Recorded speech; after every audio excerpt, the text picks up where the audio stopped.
Buddhists who possess Buddha nature, but all beings with a mind possess the cause of awakening. And we experience both happiness and suffering. And the Pure Land of Dewachen is the place of perfect joy and happiness. So in order to achieve happiness, we need to cultivate love. So therefore, the first cause is to cultivate bodhicitta. The empty mind must become infused with love.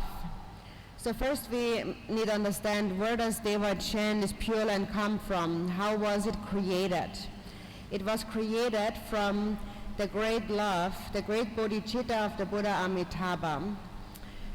The next cause of birth in Dewachen is called the ground that we visualize. We visualize the field of accumulation, which is, we bring to mind the qualities of that Pure Land of Dewachen and the one who had created that Pure Land, which is the Buddha Amitabha. I think after that we can do simultaneously. Now switch? No. After what? Yeah. After you talk? Yeah. Okay, because I can hear. Okay, perfect. Ngài nói rằng là về 4 cái nguyên nhân để tái sinh về cõi tịnh độ cực lạc của Đức Phật A Di Đà. Nguyên nhân đầu tiên chính là nhờ có sự hỗ trợ hay là nhờ có sự trợ giúp của một cái tâm bồ đề, chúng ta gọi là bồ đề tâm. Thực tế mà nói, tất cả chúng sinh trong 6 cõi luân hồi này ai cũng có trong mình Phật tánh, không phải chỉ có chư Phật mà tất cả chúng sinh ai cũng mang trong mình cái hạt giống của sự giác ngộ, hạt giống của sự tỉnh giác. Giờ đây chúng ta vẫn còn là chúng sinh lang thang ở trong luân hồi, và cõi tịnh độ và cái cõi luân hồi của chúng ta chính là hóa hiện của sự đau khổ. Còn cõi tịnh độ của Đức Phật A Di Đà chính là sự hóa hiện của sự hỷ lạc toàn hảo, của hạnh phúc toàn hảo.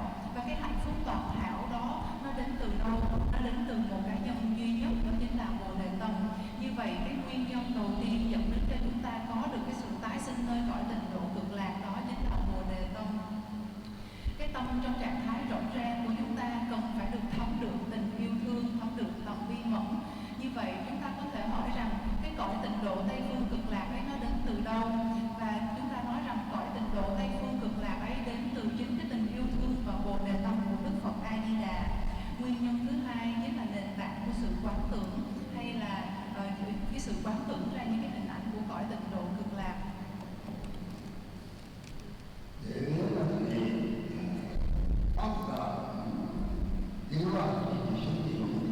Regarding the qualities of the Pure Land of Dewachen, they are in this book, the prayer of Sukhavati. That is a very important prayer.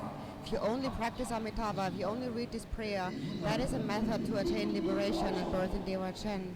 So where do these qualities of Dewachen come from? They come from bodhicitta. And where is bodhicitta? Everyone who has a mind has bodhicitta, at least to some extent. Even little animals have love. For example, a little ant takes care of its little child. That is because of love. And the greater the love, the greater the happiness between mother and child. So recognize, identify this love, and then make efforts to increase this love, protect this love with patience. And that is what we practice as Buddhist practitioners. But even an ordinary sentient being in the world, even to them, love is very precious, but often ordinary beings lose their love and they get angry and so on. So the Dharma is a method to sustain love. So ordinary beings who don't have the Dharma, they do have love, but they lose it all the time because they get angry, because they're not patient. So basically the Dharma practice is just a method to not lose one's love by practicing patience.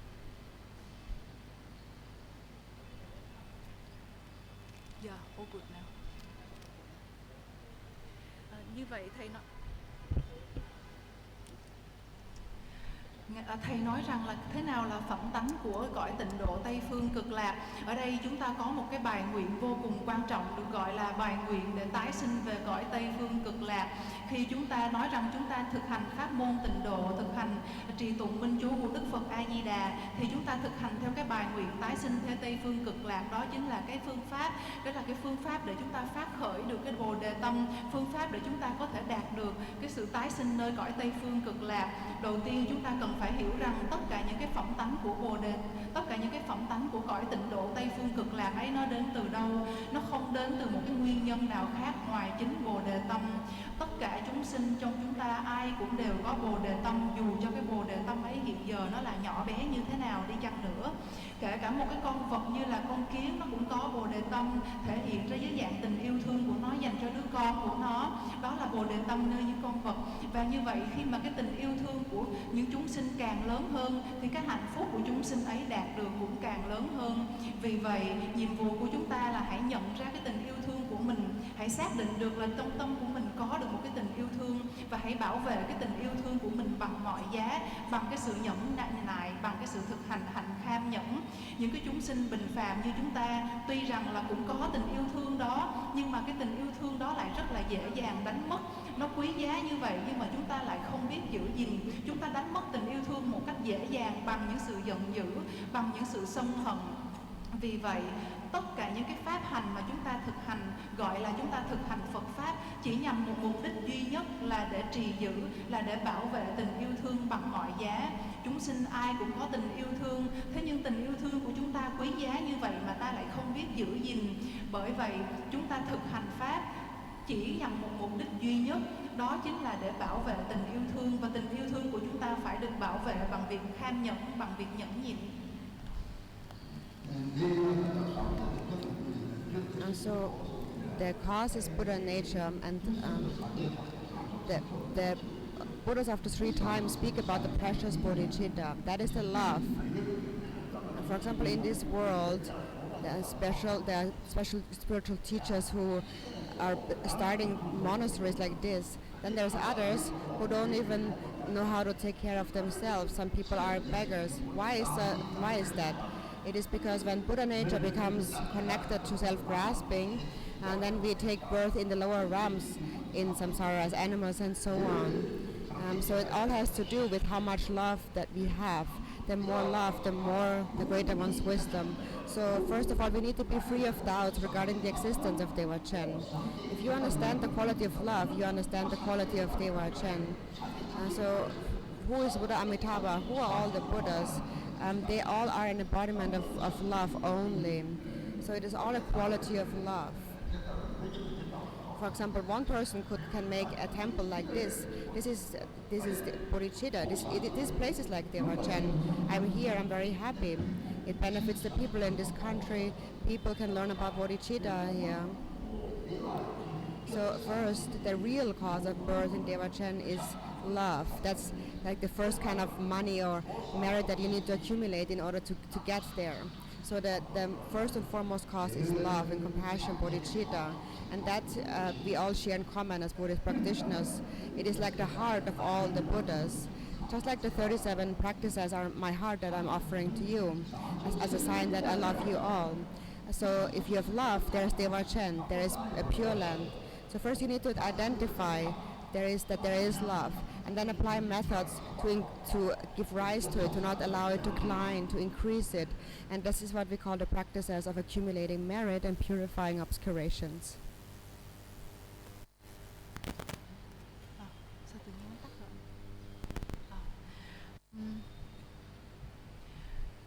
Đức Phật, tất cả mọi chư Phật của 10 phương và 3 thời thì đều ca ngợi Bồ Đề Tâm và nói rằng Bồ Đề Tâm thật là trân quý. Và Bồ Đề Tâm ấy chúng ta hiểu đó chính là tình yêu thương.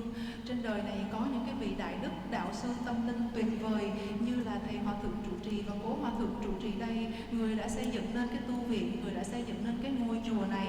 Và thậm chí là cũng có những người lại còn chẳng biết chăm sóc cho bản thân mình. Ví dụ như là những cái người ăn xin hay là những người không nhà không cửa. Đó là tại sao? Đó là tại vì khi mà chúng ta kết nối cái Phật tánh vốn dĩ đã có ở trong tâm của chúng ta với cái sự bám chấp, với cái sự chấp nê vào bản ngã, thì khi đó chúng ta sẽ lại tái sinh vào 3 cõi thấp. Còn như vậy tất cả phụ thuộc vào việc chúng ta có tình yêu thương giàu có như thế nào, chúng ta có tình yêu thương bao la dạt dào đến như thế nào. Khi mà tình yêu thương của chúng ta càng lúc càng lớn lên thì lúc đó chính là lúc mà trí tuệ của chúng ta cũng dần dần phát triển, dần dần tăng trưởng. Như vậy điều đầu tiên chúng ta phải không hề có được bất bất kỳ một nghi ngờ gì về sự tồn tại của cõi tịnh độ cực lạc. Khi mà chúng ta đã hiểu được về phẩm tánh của tình yêu thương thì lúc đó chúng ta sẽ càng hiểu và càng thêm tin sâu hơn vào những phẩm tánh tuyệt vời của cõi tịnh độ. Đức Phật A Di Đà là ai, cũng như tất cả chư Phật trên cõi đời này là ai? Tất cả các ngài là hóa hiện của tình yêu thương, không có gì hơn như thế. Tất cả các ngài là hóa hiện với những phẩm tánh tuyệt vời của tình yêu thương, và hiện giờ trong tất cả chúng sinh, ai trong chúng ta cũng có tình yêu thương ấy. Ngày hôm nay khi thầy đến ngôi chùa này, thầy cảm thấy thật hoan hỷ và hạnh phúc. Đối với thầy, nơi đây không khác gì chốn tịnh độ cực lạc, bởi vì chư tôn đức tăng thiền đức ở đây đã luôn luôn phát triển, luôn luôn chấn hưng Phật giáo ở đất nước này, khiến cho tất cả mọi công dân ở đất nước này có thể thấm nhuần được tư tưởng của Phật giáo, có thể tiếp tục học hỏi về Bồ Đề Tâm, tiếp tục trưởng dưỡng về Bồ Đề Tâm. Vì vậy đối với thầy, cõi chốn ngày hôm nay thật chẳng khác gì tịnh độ. Như vậy, cái nguyên nhân đầu tiên khiến cho chúng ta đạt được tái sinh ở trong cõi tịnh độ cực lạc, đó chính là tình yêu thương. Tình yêu thương ở đây chúng ta có hiểu, và hãy hiểu nó giống như là cái tiền hay là cái phí để mà chúng ta có thể đi được đến cái cõi tịnh độ ấy. Và chúng ta phải hiểu được một điều rằng là cái tình yêu thương và lòng bi mẫn của chúng ta nó đều cũng cùng một cái mầm móng, nó cũng đều giống như tình yêu thương và lòng bi mẫn của tất cả các chúng sinh khác, và đồng thời cũng là một cái tình yêu thương và lòng bi mẫn của tất cả mọi chư Phật. Cũng giống như 37 pháp hành Bồ Tát đạo là biểu hiện của tình yêu thương. Thầy xin gửi đến các bạn ở đây một cuốn sách về 37 pháp hành Bồ Tát đạo. Điều đó thì cũng tự như là một cái dấu hiệu nói rằng thầy thật lòng rất là yêu thương các bạn, bởi vì chính thầy có sự chính vì cõi tịnh độ Tây phương cực lạc chính là hóa hiện của tình yêu thương. Như thế, việc đầu tiên chúng ta cần phải làm là hãy xác định, là hãy nhắm được trong tâm của mình rằng có một cái mầm móng của tình yêu thương, phải thật sự xác định được cái điều đó. Sau đó chúng ta phải làm mọi cách để trưởng dưỡng cho cái mầm móng của tình yêu thương ấy càng lúc càng sinh sôi, càng lúc càng nảy nở, chứ đừng bao giờ thối chuyển. Và đó cũng chính là cái cách mà chúng ta gọi là thực hành pháp, để tích lũy thêm công đức và tịnh trừ nghiệp chướng. The three levels of the path, the individual liberation, Bodhisattvas and Vajrayana. Depending on this path, countless Buddhas have already attained enlightenment. And as sentient beings, there's only very few of sentient beings who actually have an opportunity to engage in practice. Most beings fall into the lower realms. Even though there are the Pure Lands, most people cannot take birth there. So all the Buddhas after 3 times made prayers, and in particular the Buddha Amitabha made a prayer that may there be a Pure Land where beings can be born only if they pray effortlessly, only through the power of prayer. We need to create such a Pure Land. So all the Buddhas agreed to that aspiration, and then all the Buddhas prayed, and then the Pure Land of Dewachen was created. It is the newest Pure Land. It's only 7 days old. But that is 7 aeons in our human times, but it's the most new Pure Land, and one can be born there only if one believes, only if one prays.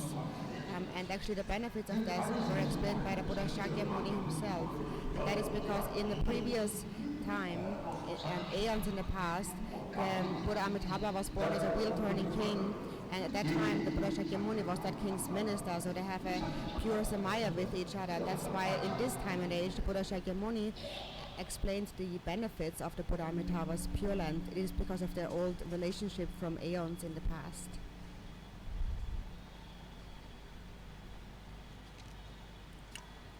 Tự chung trên con đường thực hành giáo pháp thì chúng ta có 3 thừa: biệt giải thoát thừa, Bồ Tát thừa và Kim Cang thừa. Thì tất cả những cái giáo huấn trong thực hành 3 thừa ấy nhằm mục đích đem đến chúng sinh đến với bến bờ giác ngộ. Đã có rất là nhiều những cái vị đạo sư nhờ thực hành theo những cái truyền thống đó mà đạt được giác ngộ. Còn những cái chúng sinh như chúng ta, thực sự có rất là ít những cái chúng sinh có khả năng được thực hành giáo pháp, có tín tâm theo hướng về giáo pháp, và phần lớn những cái chúng sinh thì chúng ta để mặc cho số phận, để mặc cho cái nghiệp chướng nó dẫn dắt cho chúng ta, khiến cho chúng ta lại tiếp tục tái sinh vào 3 cõi thấp. Mặc dù sự tồn tại của các cõi tịnh độ là có thật, thế nhưng mà chúng ta vẫn chẳng thể nào đạt được đến cái sự tái sinh vào cõi tịnh độ. Vì vậy tất cả chư Phật của 10 phương và 3 thời đều khởi lên một cái phát nguyện rằng là chúng ta cần phải tạo ra một cái cõi tịnh độ để cho chúng sinh có thể nhanh chóng, có thể dễ dàng được tái sinh vào cõi tịnh độ ấy. Và chỉ cần những cái chúng sinh ấy thật sự khẩn tâm, thật sự nhất tâm cầu nguyện, nhất tâm niệm đến cái mong nguyện được đạt vào cái cõi tái sinh ấy thì chúng sinh ấy sẽ được toại nguyện. Vì vậy tất cả những chư Phật đều cùng đồng ý và cầu nguyện để có một cái cõi tịnh độ như vậy ra đời. Đó là lý do cõi tịnh độ Tây Phương Cực Lạc của Đức Phật A Di Đà được ra đời. Cõi tịnh độ Tây Phương Cực Lạc thật là một cõi tịnh độ rất là mới, chỉ có 7 ngày ở cõi trời. Thế nhưng mà đối với chúng ta thì cái quãng thời gian đó đã là 7 đại kiếp, nhưng nó đã cũng được gọi là một cái cõi tịnh độ rất là mới. Cõi tịnh độ ấy được sinh ra để dành cho những cái chúng sinh nào mà hoàn toàn có được một cái sự tín tâm, hoàn toàn có được một cái ngâm nguyện không hề xoay chuyển, được tái sinh trở lại cõi đó, thì chúng sinh ấy sẽ đạt được như nguyện. Và những cái điều này chính là điều đã được giải thích bởi Đức Phật Thích Ca Mâu Ni không hề sai biệt. Đó là lý do là bởi vì vào những cái đại kiếp trước, Đức Phật A Di Đà chính là một vị chuyển pháp luân vương, và Đức Phật Thích Ca lúc đó bây giờ là một vị đại thần của vị chuyển pháp luân vương ấy. Bởi vì hai ngài có một cái sự gắn kết về nghiệp như vậy, bởi vì hai ngài có một cái giới mật nguyện thanh tịnh như vậy, thế cho nên kiếp này Đức Phật Thích Ca Mâu Ni hóa chuyển thành Đức Phật Thích Ca Mâu Ni lịch sử để có thể giảng giải cho chúng ta về những cái điều tuyệt vời, về những cái phẩm tánh tuyệt vời của cõi tịnh độ, để khiến cho chúng ta mong nguyện, tín tâm, mong cầu được tái sinh trở lại cõi đó.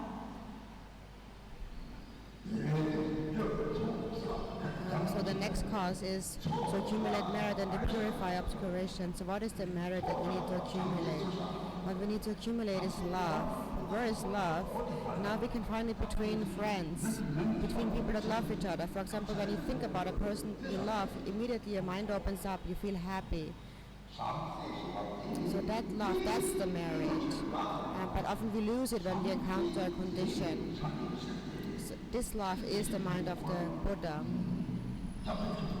The Buddha nature is like a vast ocean, but temporarily it becomes like an ice block due to self-grasping. When love arises, the mind relaxes, it is like melting. And so to that extent you feel happy. So what is the method to sustain it? First of all, we need to cultivate a compassion that is infused with kindness. So ordinary beings have compassion for their friends, but not for anybody else. So the foundation is to cultivate this immeasurable love, even for your enemies. First of all, where does your enemy come from? We can easily say, may all beings happiness, but then not the enemy. It's very hard for us to feel love for our enemy. So where does the enemy come from? Actually, in the past life, this enemy was someone extremely kind to you, like your parent or your friend, and you mistreated them, and then all of their love has turned into anger. All of that love has become spoiled. It is said that the virtues accumulated in many aeons is destroyed by a moment of anger. There's nothing more detrimental to love than hatred, so therefore practice patience. Hold on to love by practicing patience. So cultivate love so you love everyone, thinking that there's no one who has not been your parent, there's no one who has not been your friend, there's no one who has not been a loved one in the beginning, since beginningless time. So that is why we say all mothers and human beings limitless is space. So remember the kindness of the enemy. So actually, if you're able to love the ones who hurt you, those who don't like you, that is true love. Then you can really love everyone. That kind of love is very powerful. Ordinary compassion often is connected to love and limited to those that are near us. But what we need is immeasurable love or compassion that is infused with a sense of immeasurable kindness.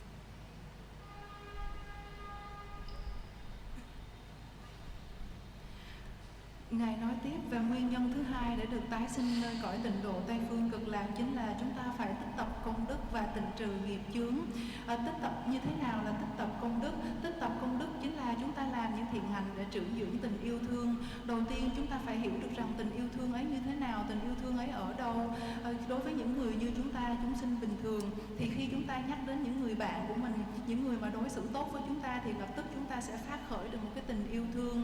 Và cái tình khi mà chúng ta nghĩ về cái người bạn mà chúng ta thực sự rất là thương quý, thực sự rất là dễ thương đối với ta, thì lúc đó cái tâm của chúng ta tự nhiên trở nên nhẹ nhàng, tự nhiên trở nên hạnh phúc, tự nhiên trở nên rộng mở hơn. Đó chính là những cái mà phẩm tánh tuyệt vời của tình yêu thương. Thế nhưng mà cái tình yêu thương của chúng ta thật sự nó vẫn còn nhỏ nhoi lắm, nó vẫn còn có những cái điều kiện gắn kèm. Bởi vậy một cái tình yêu thương thực chất chính là cái trạng thái tâm bao la của chư Phật. Tư Phật thì rộng lớn tựa như đại dương, còn tất cả những chúng sinh, chúng ta vì có tưởng chấp ngã cho nên cái tâm của chúng sinh dần đóng lại như những tảng đá. Vì vậy mỗi khi nào mà chúng ta phát khởi được tình yêu thương thì khi đó cái tâm của chúng ta nó trở nên buông thư, nó trở nên dịu dàng và nhẹ nhàng. Đó chính là những cái dấu hiệu cho thấy rằng là cái trạng thái, đó chính là dấu hiệu cho thấy rằng là cái tảng đá của tâm chấp ngã nó đang dần dần được tan chảy. Và đó là lý do tại sao mỗi khi chúng ta nghĩ về ai với một cái tâm yêu thương thì chúng ta cũng sẽ trở nên hạnh phúc. Vì thế cái phương pháp để giúp cho chúng ta trì giữ được tình yêu thương là thế nào? Chúng ta trì giữ tình yêu thương bằng cách phát khởi lòng từ bi. Lòng từ bi trong đó có bao hàm từ ái, từ bi với những người bạn của chúng ta là rất là dễ dàng, nhưng đồng thời chúng ta cũng cần phải phát khởi lòng từ bi với tất cả mọi người, tất cả những người khác. Cái mục tiêu của chúng ta là chúng ta hãy nuôi dưỡng cái lòng từ bi của mình cho đến lúc nó lớn lên, càng ngày nó càng lớn hơn nữa, cho đến lúc nó bao trùm cả những người mà ta xem là kẻ thù. Như thế nào là kẻ thù? Những kẻ thù của chúng ta đến từ đâu? Và chúng ta phải hiểu được rằng là chúng ta cần phải phát khởi tình yêu thương cho tất cả chúng sinh, và tất cả chúng sinh ở đây bao gồm cả kẻ thù của chúng ta nữa. Thực tế mà nói, những kẻ thù ấy chính là những người đã yêu thương ta hết mực, những người đã đối xử với ta rất là tốt ở những đời, những kiếp trước. Thế nhưng bởi vì chúng ta đối xử với họ tệ bạc, đối xử với họ không ra gì, khiến cho toàn bộ tình yêu thương của họ chuyển hóa thành cơn giận, khiến cho những cái sự yêu thương tràn đầy của họ bị nhiễm ô.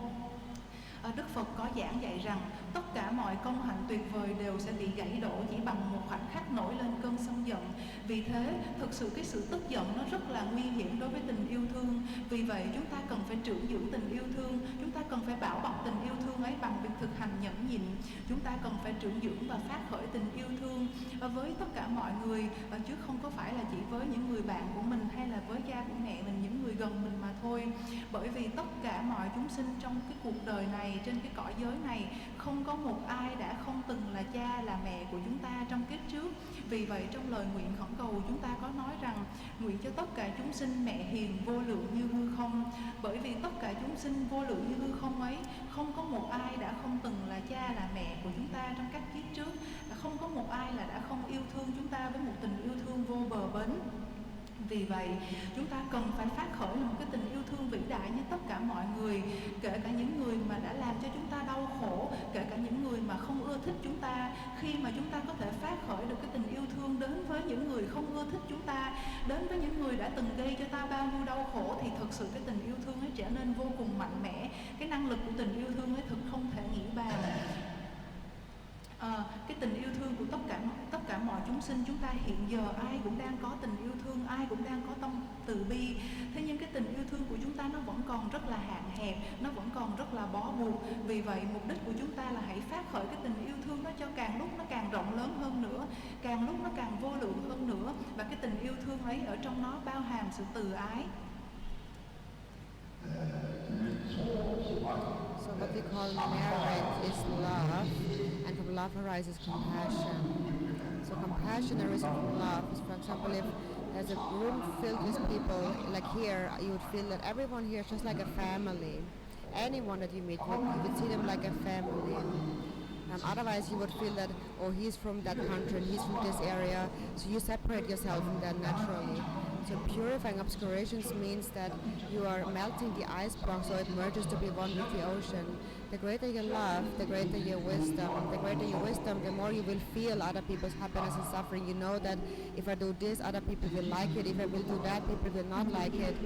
So you will know that I will not do anything that will disturb others. I will do things that will help others. That is loving kindness, compassion that is based on loving kindness. And that is what we call purifying obscurations. The obscuration is nothing else but self-grasping, which falls upon our mind like snowflakes accumulating. For example, I'm thinking that this is my teacup, this is mine. It constantly arises in the mind. First we have to recognize that. When you recognize that, you know what to do to accumulate merit. Even if you can't do anything, if you just have the aspiration, may everyone in this world be happy. In this way you're accumulating merit and purify obscurations at the same time. When you have love, you will feel devotion to higher beings. You will understand their qualities. and you would think that all religions in the world are good. If there's any fault, the faults are created by individuals, but the fault is not in the religion. Even within Buddhism, people create conflict, but it's not the fault of the dharma. It is because we are mixing it with the self. Then we get jealous at each other and we undermine each other's efforts and so on. But actually, if you have a pure perception, think that everyone in this world with a religion is a sangha and everyone else is a parent, then your mind will be vast like space, embracing all sentient beings. That your self-grasping diminishes. You have a wish, may everyone be happy. And this is the way to melt this ice block. This is what we mean with purifying obscurations and accumulating merit. And then you will understand the quality of bodhicitta. Then there's no doubt about Dewachen. Dewachen is nothing else but the manifestation of bodhicitta. Then you will be confident there is Dewachen, of course, because it is a manifestation of bodhicitta. Even the slightest love leads to happiness. The happiness in the three higher realms, even the slightest feeling of bodhicitta. So we can understand what Dewachen is, where is it, what is Dewachen. It 100% certainty, I can guarantee it exists. So it's just up to you if you want to go there or not. If you want to go there, you have to you must see that, for example, in this world, samsara is not happy. So we suffer when there's no heater or no air condition, or when we are too poor, and so on. We only find these conditions if we have accumulated great merit in previous lives. And then often it gets even worse. Due to self-grasping, we take birth as animals and so on. Our mind is the same, but the difference is our degree of love. So those who don't understand how to hold on to love, they don't understand karma, and so they don't know how to hold on to the cause of happiness, and then they take birth as an animal. Once you're born as an animal, there's nothing anyone can do to help you, and you follow your karma of ignorance. So develop trust in karma, cultivate faith to higher beings, compassion to sentient beings, and know that compassion benefits you the most. It's your own greatest benefit. In this way you naturally accumulate merit. This is the greatest offering you can make to the Buddhas. If you benefit one sentient beings, this is the greatest offering to the Buddhas. And also you benefit sentient beings. For example, this is what spiritual teachers do. They benefit sentient beings. For example, think about all the hardships that they endure. So all of this together becomes an accumulation of merit and purification of obscuration simultaneously. And simultaneously because those beings understand the quality of bodhicitta.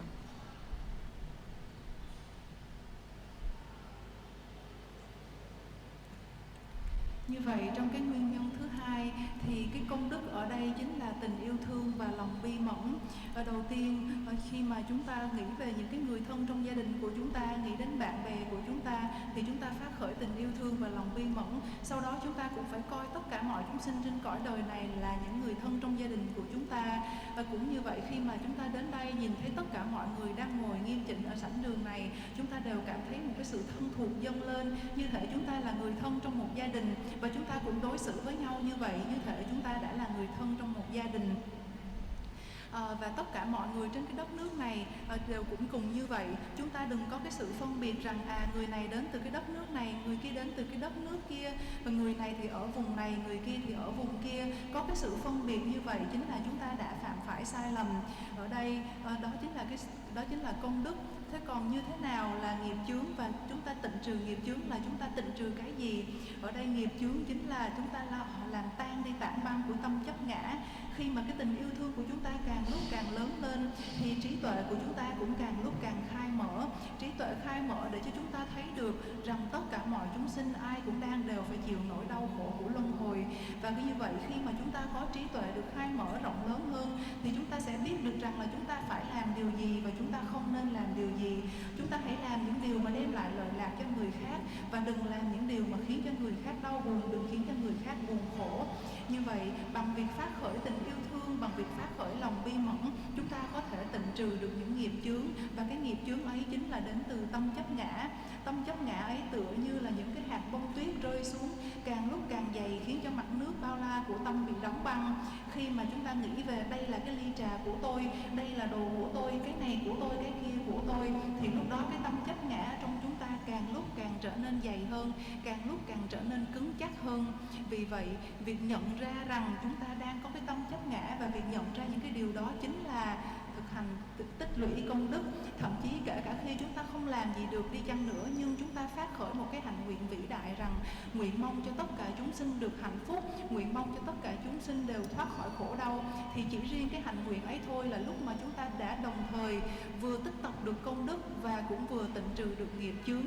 Khi tình yêu thương phát khởi lên thì có hai đối tượng của tình yêu thương. Thứ nhất, tình yêu thương hóa hiện với hình dạng của sự sùng mộ, lòng tôn kính đối với tất cả những chúng sinh, những đấng ở trên chúng ta chính là những đấng giác ngộ, những chư Phật. Và tình yêu thương ấy phát hiện ra với những cái dạng thức của sự bi mẫn đối với những chúng sinh ở dưới chúng ta, những chúng sinh vẫn đang chịu khổ hơn chúng ta. Chúng ta hiểu được rằng là tất cả những cái nguyên nhân của tốt đẹp, của hạnh phúc đến với chúng ta đời này, đồng thời là những cái nguyên nhân dẫn đến cái sự đau khổ của đời này đều cũng từ chính chúng ta mà ra. Và đó là cái sự thực hành giáo pháp. Thực ra có rất là nhiều những cái tôn giáo ở trên đời này, và chúng ta phải hiểu rằng là tất cả những cái tôn giáo nào cũng đều là tốt cả, tất cả những cái tôn giáo nào cũng đều là tuyệt vời cả. Nếu như có những cái vấn đề gì xảy ra với cái tôn giáo ấy, nhân danh cái tôn giáo ấy, thì thực tế nó là do lỗi lầm của những cái cá nhân. Những cái cá nhân ấy họ đã trộn lẫn cái tâm từ bi với những cái xúc tình tiêu cực với giáo pháp. Thậm chí là kể cả trong cái Phật giáo cũng có những cái trường hợp mà chúng ta xảy ra những cái cuộc xung đột, xảy ra những cái cuộc chiến tranh nhân danh tôn giáo. Đó là bởi đó không hề là lỗi lầm của giáo pháp, đó là lỗi lầm của những cái cá nhân khi mà họ cố tình trộn lẫn cái tâm sân hận, cái tâm ghen tuông với cái tâm giáo pháp. Vì vậy, chúng ta thực sự phải phát khởi được một tri kiến thanh tịnh. Như thế nào là tri kiến thanh tịnh? Tri kiến thanh tịnh là tri kiến thấy được rằng tất cả mọi truyền thống tôn giáo ở trên đời này đều thật sự là vô cùng tốt đẹp. Tất cả những người đi theo một cái dòng phái tôn giáo đều là tăng đoàn, và những người còn lại chính là những người cha, người mẹ của chúng ta trong kiếp trước. Đó chính là khi mà tâm của chúng ta càng lúc càng rộng mở hơn, rộng lớn hơn như là tựa hư không. Khi mà tâm của chúng ta rộng mở tựa hư không thì lúc đó tâm chấp ngã của chúng ta sẽ càng lúc càng giảm thiểu. Đó là lúc mà chúng ta thật sự có thể phát khởi lên một cái lời nguyện từ tận đáy lòng rằng nguyện mong cho tất cả chúng sinh đều có được hạnh phúc. Thì đó là lúc mà chúng ta tịnh trừ được nghiệp chướng. Nếu như chúng ta hiểu được về phẩm tánh của Bồ Đề Tâm thì chắc chắn không thể nào nghi ngờ rằng chúng ta cũng sẽ tin tưởng vào sự tồn tại của cõi tịnh độ. Vì sao lại nói như thế? Bởi vì cõi tịnh độ cực lạc thật chẳng khác gì ngoài sự hóa hiện của Bồ Đề Tâm. Bởi vì có Bồ Đề Tâm cho nên chắc chắn một điều rằng có sự tồn tại của cõi tịnh độ cực lạc. Giờ phút này chỉ cần chúng ta phát khởi một tình yêu thương dù cho là nhỏ nhoi nhất đi chăng nữa thì cũng giúp cho chúng ta gieo những cái nhân đạt được đến hạnh phúc, tạm thời là được tái sinh ở những cõi cao. Chúng ta hiểu được như thế thì chúng ta thật sự tin chắc rằng có cõi tịnh độ cực lạc tồn tại. Chúng ta hỏi rằng như thế nào là cõi tịnh độ cực lạc, như cõi giới ấy ở đâu? Thầy có thể nói một cách chắc chắn rằng cõi tịnh độ cực lạc là thật sự có. Còn cái việc mà chúng ta có đạt được đến đó hay không, có đạt được cái sự tái sinh ở cõi giới đó hay không lại tùy thuộc vào chính chúng ta. Nếu như chúng ta mong nguyện được tái sinh ở đó, chúng ta nhất tâm cầu nguyện thì chắc chắn chúng ta sẽ được tái sinh ở đó. Đó là cái điều không có gì phải nghi ngờ cả. Chúng ta hãy nhìn xung quanh cuộc sống của mình. Những cái chúng sinh đây trong cuộc sống của chúng ta là cõi ta bà, đang phải chịu rất là nhiều những cái nỗi đau khổ. Từ những cái việc nhỏ như là chúng ta chịu nóng khi mà không có quạt, không có máy lạnh, rồi phải chịu lạnh vân vân, cho đến những cái nỗi thống khổ hơn.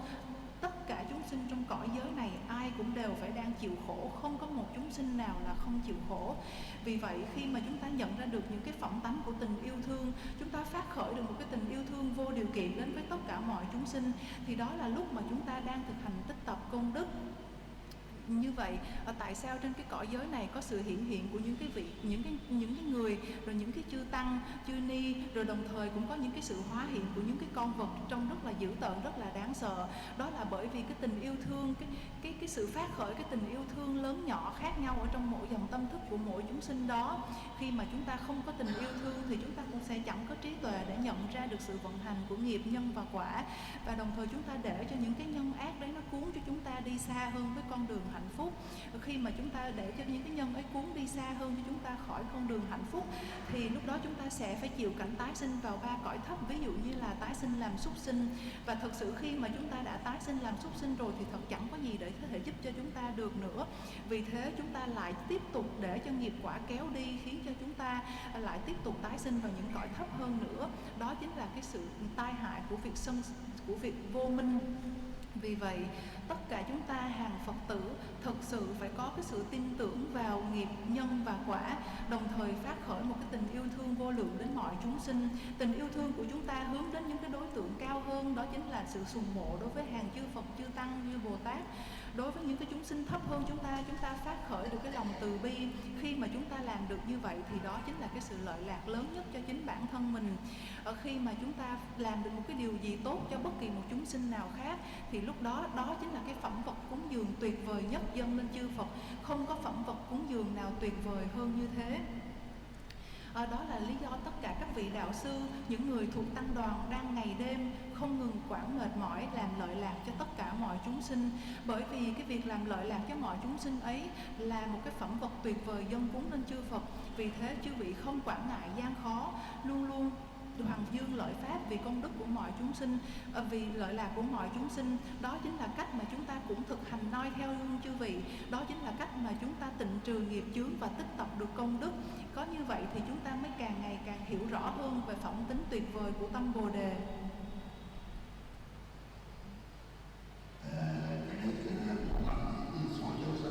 So regarding the purification of negativities and merit, the reason why we do that is to purify the karmic imprints. So we visualize our form as the deity and we recite the mantra for that purpose. So that's why we visualize form of the deity and have an image of the deity appear in our mind. The quality of that is that the Sambhogakaya form is a pure illusory form, like a rainbow, arising out of the expanse of the Dharmakaya, wherein all the Buddhas are one.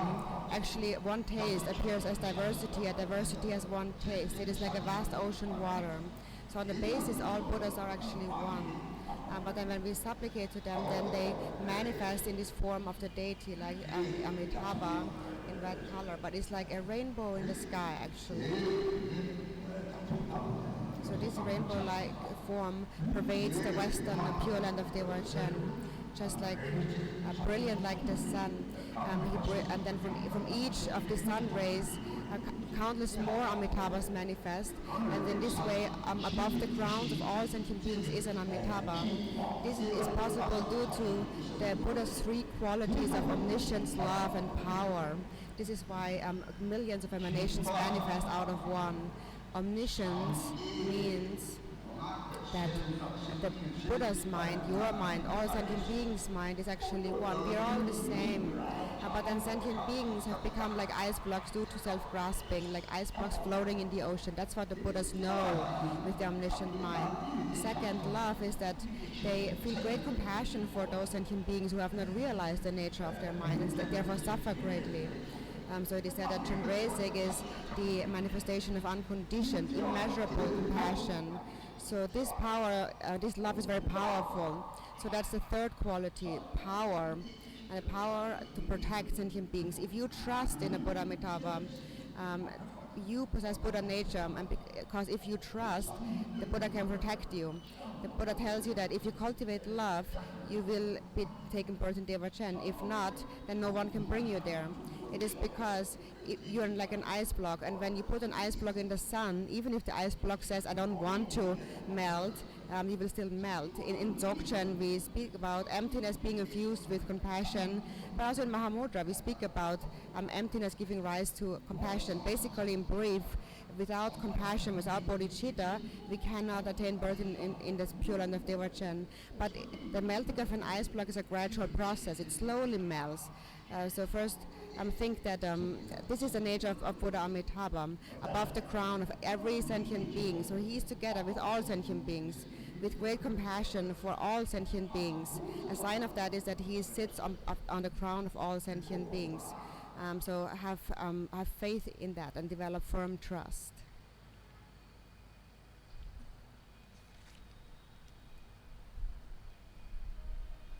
vậy cái bước thứ hai hay cái nguyên nhân thứ hai là chúng ta phải tích lập được công đức và tịnh trừ được nghiệp chướng. Chúng ta cần phải hiểu được rằng cái nghiệp chướng của chúng ta đến từ đâu. Cái nghiệp chướng ấy chính là do bởi những cái dấu ấn, dấu vết về nghiệp mà chúng ta đã tạo ra từ vô thủy vô chung. Vì vậy trong cái thực hành Kim Cang Thừa có những cái pháp hành như là chúng ta quán tưởng cái hình tướng của vị Bổn Tôn, hay là chúng ta trì tụng minh chú, chúng ta quán tưởng cái hình tướng của vị Bổn Tôn nhằm mục đích thanh tịnh những cái nghiệp chướng trong thân khẩu và ý của chúng ta. Đó là những cái pháp hành đặc biệt thuộc về Kim Cang Thừa.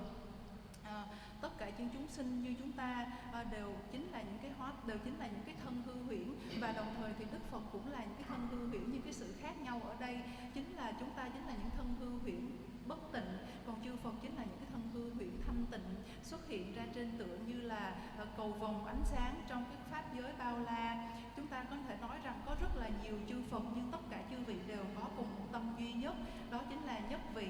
Từ nhất vị hóa hiện ra những hình tướng khác nhau. Đồng thời mặc dù có rất nhiều những cái hình tướng khác nhau của chư Phật, nhưng tất cả chư vị đều cùng là một, đều là nhất vị.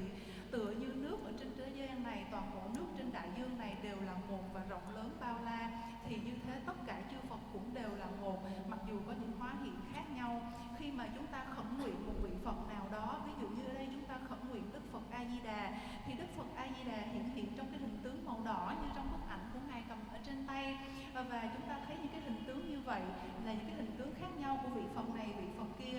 Thế nhưng tất cả chư vị đều chỉ là một, và tất cả chư vị đều tỏa ra như những cái ánh sáng cầu vồng tỏa ra từ quả cầu pha lê, cõi tịnh độ. Và như vậy cõi tịnh độ ở Tây phương cực lạc của Đức A Di Đà là một cõi giới tuyệt vời, với những cái ánh sáng ấm áp chiếu sáng tỏa đến tất cả mọi chúng sinh. Thực tế có rất vô vàn vô lượng Đức Phật A Di Đà, và các ngài đang an trú ở trên đỉnh đầu của tất cả mọi chúng sinh. Tại sao ta có thể nói được như vậy? Ta nói được như vậy đó là bởi vì nhờ ba cái phẩm tánh tuyệt hảo của Đức Phật.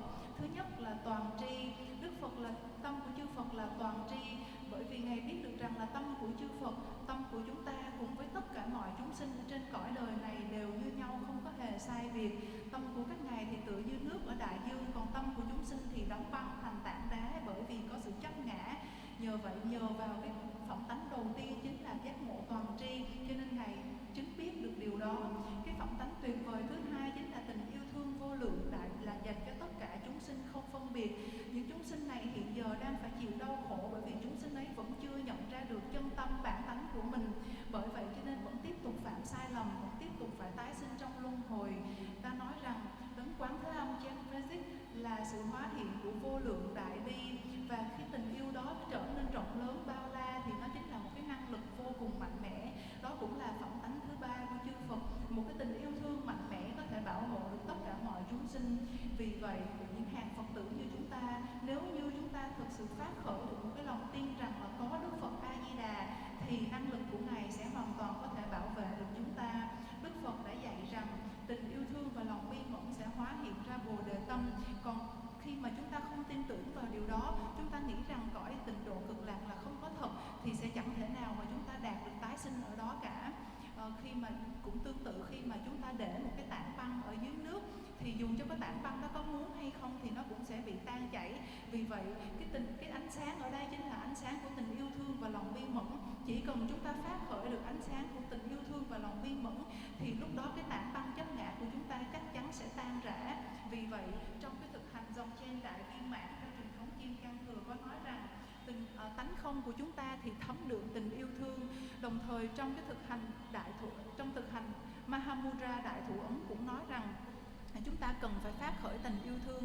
Tự chung lại, chúng ta kết luận rằng nếu như không có tình yêu thương và lòng bi mẫn thì sẽ chẳng thể nào mà chúng ta đạt được tái sinh nơi cõi tịnh độ cực lạc. Thế nhưng chúng ta phải hiểu được rằng cái quá trình đó, cái quá trình mà làm tan đi cái tảng băng của tâm chấp ngã ấy, nó phải diễn ra từ từ, nó phải diễn ra dần dần, chứ không thể nào mà tức thời được. Và chúng ta có thể làm được như vậy bởi vì chúng ta phát khởi một cái lòng tin nơi Đức Phật A Di Đà, và đó là phẩm tánh tuyệt vời của Đức Phật A Di Đà. Hiện giờ ngài đang hiện ở đây với một cái lòng từ bi với dành cho tất cả mọi chúng sinh. Ngài đang an trú ở trên đỉnh đầu của mỗi một chúng sinh không sai biệt, và như vậy chúng ta thật sự cần phải phát khởi được một cái lòng tín tâm sâu sắc, một cái sự xác tín không hề nghi ngờ gì về sự tồn tại của ngài và ở cõi tịnh độ Tây phương cực lạc.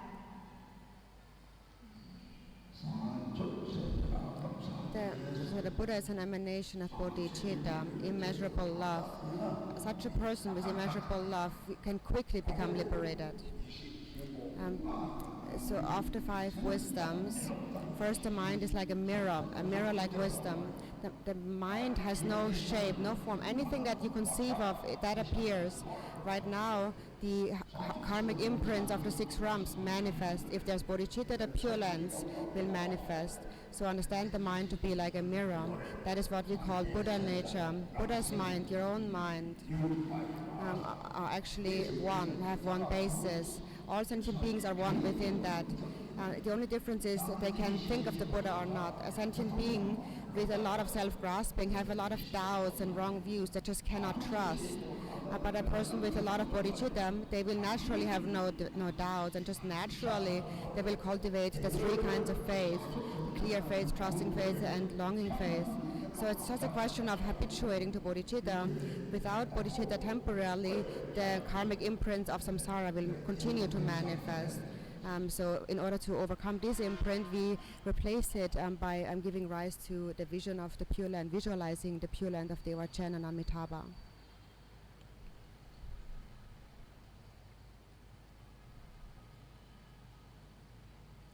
Như vậy Đức Phật, tất cả mọi chư Phật trên cõi đời này đều là hóa hiện của lòng từ bi vô lượng. Và nếu như chúng ta cũng làm được như chư vị, tức là cũng phát khởi được một cái lòng từ bi vô lượng, thì lúc đó chúng ta sẽ đạt thành giác ngộ, chúng ta sẽ đạt được giải thoát. Ở trong cái 5 trí tuệ của chư Phật thì trí tuệ đầu tiên chính là trí tuệ tự cương soi hay là đại biên cảnh trí. Đó là bởi vì trí tuệ này thì thực sự không và cái tâm này thì thực sự là không hề có bất kỳ một cái hình tướng nào, cũng không có bất kỳ một cái sắc tướng nào. Tất cả cái tâm ấy chỉ là cái sự hóa hiện. Ở đây nếu như chúng ta có tâm Bồ đề và tình yêu thương thì sẽ là sự hóa hiện của cõi tịnh độ cực lạc. Còn nếu như tâm của chúng ta tràn đầy sự chấp ngã, có những cái dấu ấn về nghiệp thì sẽ hóa hiện ra 6 cõi của luân hồi. Bởi vậy và cái trạng thái tâm bao la tự hư không ấy chính là Phật tánh. Và bởi vậy Phật tánh cùng với tâm của tất cả mọi chúng sinh đều có cùng một nền tảng, đều có cùng một gốc. Chỉ có sự khác nhau ở đây là tâm của chúng ta có thanh tịnh, tức là có nghĩ về chư Phật hay không, có nghĩ tưởng về chư Phật hay không. Khi mà chúng ta vẫn còn có cái sự nghi ngờ, có cái sự mâu thuẫn ở trong tâm, không thật sự tin tưởng rằng là có Đức Phật thực sự tồn tại, thì chúng ta sẽ chẳng thể nào đạt được giải thoát ở trên cõi tịnh độ cực lạc. Vì vậy, khi mà chúng ta phát khởi một cái tâm Bồ đề thì cùng với cái sự phát khởi của Bồ đề tâm, chúng ta sẽ dần dần xua tan đi mọi nghi ngờ mà mình đã có ở trong tâm, không có điều gì phải sai chệch về điều đó cả. Khi mà chúng ta phát khởi được cái tâm Bồ đề thì đó cũng là lúc mà chúng ta phát khởi được 3 cái loại tín tâm đến với Đức Phật A Di Đà. Đầu tiên chính là cái sự tín tâm sáng rõ, sau đó là chính sự tín tâm sát tín, chúng ta không hề có bất kỳ sự nghi ngờ gì cả. Và sau cùng là sự tín tâm khát khao, chúng ta khát khao mong muốn được tái sinh trở lại cõi tịnh độ cực lạc. Vậy vì thế, khi mà chúng ta không có được cái hạt giống của Bồ đề tâm, không phát khởi được Bồ đề tâm, thì chúng ta vẫn sẽ tiếp tục để cho những cái nghiệp chướng cuốn trôi chúng ta, hóa hiện làm thành cõi luân hồi. Vì vậy, một trong những cái thực hành để cho chúng ta có thể tiếp tục phát khởi được cái mong nguyện được trở về cõi Tây Phương cực lạc chính là việc chúng ta quán tưởng về cõi tịnh độ của Đức Phật A Di Đà, chúng ta quán tưởng về hình tướng của Ngài.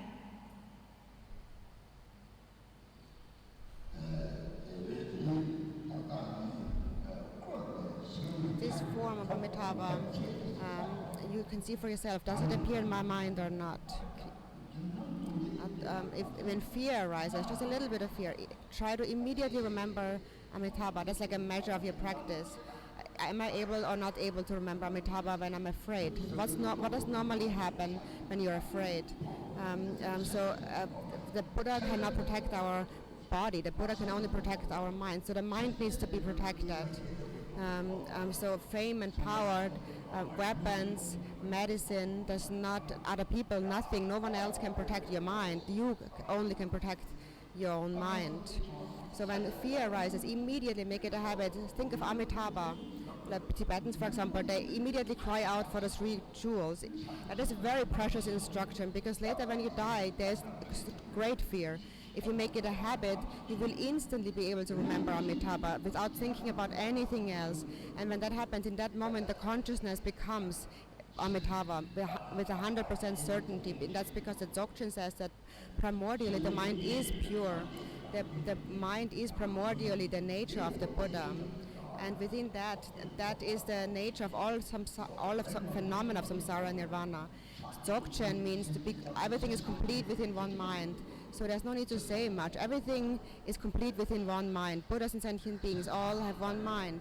And what does that mean? Don't think about anything. Look at the mind that wants to benefit sentient beings. That is the mind of the Buddha. So even if you can't do anything to help others, don't separate from the wish to benefit others. And this is your true refuge, even in this life. For example, I'm a very sinful person, but Tara saved my life 8 times already. She protected me, therefore I'm confident she will also protect you. She saved my life 8 times. So I'm sharing these experiences so that my other Dharma friends also develop faith. Otherwise, I don't care about being famous and things like that. Some people might have some doubts about whether or not we can be protected. There is no doubt about that.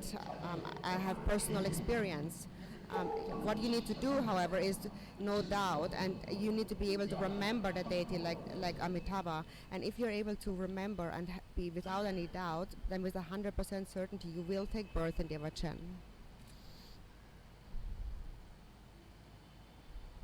Giờ phút này đây hãy tự hỏi bản thân mình rằng hình tướng của Đức Phật A Di Đà có xuất hiện trong tâm trí của chúng ta hay không? Khi mà chúng ta bị phát khởi một cái sự sợ hãi, một cái nỗi sợ, dù cho nó có nhỏ bé như thế nào đi nữa thì ngay lập tức cũng hãy nhớ nghĩ đến Đức Phật A Di Đà. Khi mà chúng ta sợ hãi thì chuyện gì sẽ xảy ra? Khi mà chúng ta sợ hãi, chúng ta chẳng thể nào nghĩ tưởng đến chư Phật, chẳng thể nào có hình tướng của Đức Phật xuất hiện ở trong chúng ta được. Nhưng mà thực tế mà nói, dù có làm gì đi chăng nữa, chúng ta cũng chẳng thể bảo vệ được cái tấm thân này. Điều duy nhất mà chúng ta có thể bảo vệ chỉ là bảo vệ được cái tâm của chúng ta mà thôi. Dù cho chúng ta có nổi tiếng như thế nào đi chăng nữa, có năng lực hùng mạnh như thế nào đi chăng nữa, với nhiều vũ khí, tiền bạc, thuốc thang như thế nào đi nữa cũng đều không bảo vệ được cái tâm này. Mà chỉ có duy nhất chúng ta mới có thể bảo vệ được cái tâm này mà thôi. Vì vậy, bất cứ khi nào mà trong chúng ta một nỗi sợ hãi phát khởi lên, hãy ngay lập tức nhớ nghĩ đến Đức Phật A Di Đà. Ở Tây Tạng thì những người Tây Tạng đều có thói quen khẩn cầu đến Tam Bảo khi có chuyện gì xảy ra.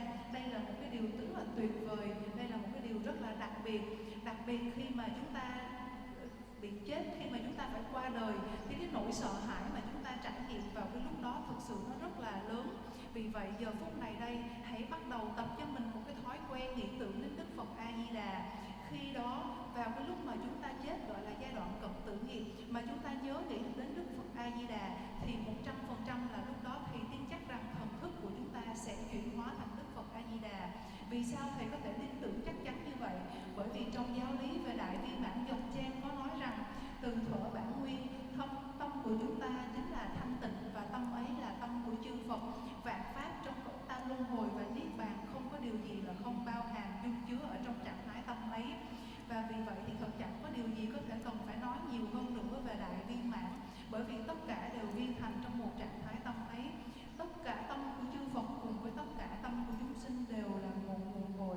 Vì vậy chúng ta cũng đừng nghĩ quá nhiều về những lý lẽ, mà hãy trực diện vào tâm của chúng ta, trực diện vào cái tâm ấy, cái tâm mong muốn đem lại lợi lạc cho tất cả mọi chúng sinh.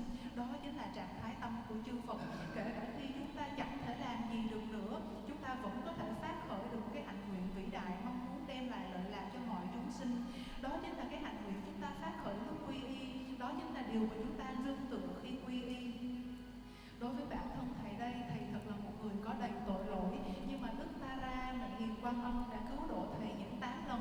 Vì vậy thầy tin tưởng chắc chắn rằng Mẹ Hiền Tara cũng sẽ cứu độ tất cả các bạn, bởi vì Ngài đã thật sự cứu thầy 8 lần rồi. Giờ đây thầy chia sẻ câu chuyện này với những đạo hữu trong quý của thầy, để tất cả các bạn có thể phát khởi được một lòng tín tâm vào chư vị. Thật ra thầy chẳng bao giờ mong cầu được nổi tiếng, thầy thật chẳng bao giờ mong cầu được giàu có vân vân. Tất cả thầy chỉ mong muốn là các bạn có một cái sự tin tưởng không hề xoay chuyển vào chư Phật, vào những cái sự cứu hộ, vào cái năng lực bảo hộ của chư Phật. Không có điều gì có thể nghi ngờ về điều đó cả. Thầy chia sẻ những cái kinh nghiệm, trải nghiệm cá nhân của mình để nhắc nhở các bạn rằng phải luôn luôn nhớ nghĩ về những vị bổn tôn ở trong tâm trí. Ở đây bổn tôn chúng ta là Đức Phật A Di Đà, và chúng ta đừng bao giờ có bất kỳ một cái sự nghi ngờ nào cả. Khi mà chúng ta không còn có bất kỳ một sự nghi ngờ nào nữa thì thầy tin chắc rằng chúng ta đều sẽ đạt được sự tái sinh nơi cõi tịnh độ Tây phương cực lạc.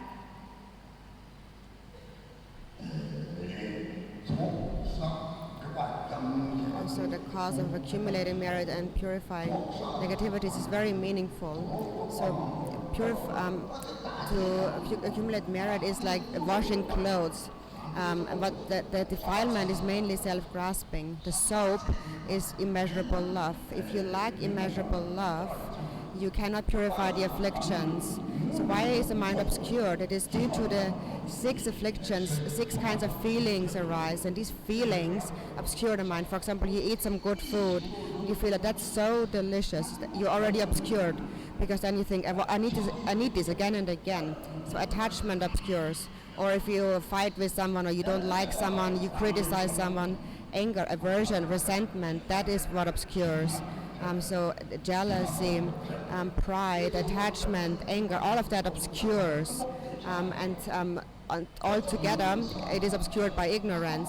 It is just like you're pouring different colors of ink into the water.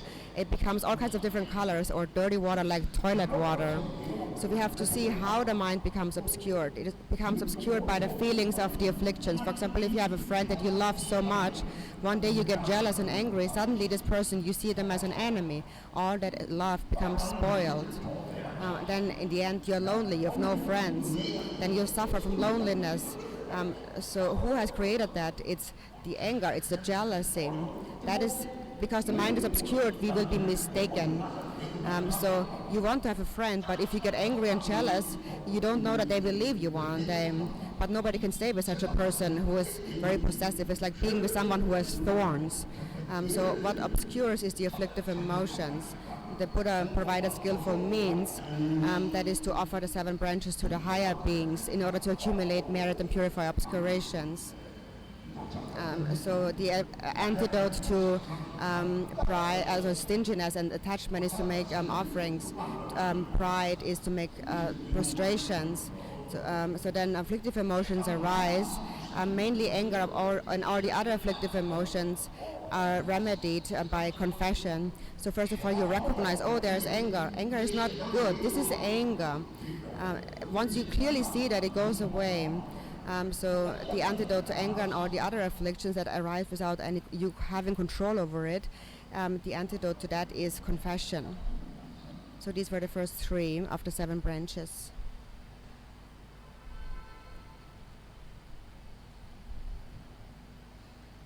Như vậy, khi mà chúng ta hiểu được lý do tại sao chúng ta cần phải tích lũy công đức, tịnh trừ nghiệp chướng, thì chúng ta cũng hiểu được về cái nhân duyên, cái nhân của việc mà tích lũy công đức và tịnh trừ nghiệp chướng. Điều này thì cũng tương tự như chúng ta giặt quần áo vậy. Cái vết dơ bẩn ở đây chính là cái tâm chấp ngã, và cái xà phòng giúp cho chúng ta giặt sạch những cái vết nhơ ấy chính là lòng từ bi vô lượng. Khi mà không có tình yêu thương, không có lòng bi mẫn thì sẽ chẳng thể nào chúng ta tịnh trừ được nghiệp chướng. Như vậy những cái nghiệp chướng hay là những cái ô trượt bất tịnh đó nó đến từ đâu? Nó đến từ những 6 cảm xúc bất tịnh khởi sinh. Khi mà giả sử khi mà chúng ta ăn một cái thức ăn thật ngon, ngay lập tức chúng ta sẽ có suy nghĩ rằng là ôi cái thức ăn này thật là ngon quá, và chúng ta sẽ muốn ăn nữa. Đó là lúc mà chúng ta phát khởi một cái xúc tình tiêu cực, là cái sự tham luyến. Hoặc giả khi mà chúng ta nhìn thấy một ai mà chúng ta không có ưa thích, thì hay là điều gì mà chúng ta không có ưa thích, thì chúng ta sẽ nổi lên một cái sự sân hận, giận dữ và chán ghét. Tất cả những cái xúc tình tiêu cực ấy nó chính là những cái điều mà che chướng cho chúng ta, khiến cho chúng ta không thể nhận ra được chân tâm bản tánh của mình. Và tất cả cái điều đó nó trộn lẫn với nhau, nó thành sự vô minh. Nó cũng giống như là việc mà chúng ta đổ rất là nhiều những cái màu sắc khác nhau vào trong một cái chậu nước, rồi cuối cùng cái chậu nước ấy trở nên đen thui, không có khác gì nước của bồn cầu. Chúng ta thật sự phải hiểu rằng là như thế nào, vì sao 6 cái xúc tình tiêu cực ấy nó lại khởi lên.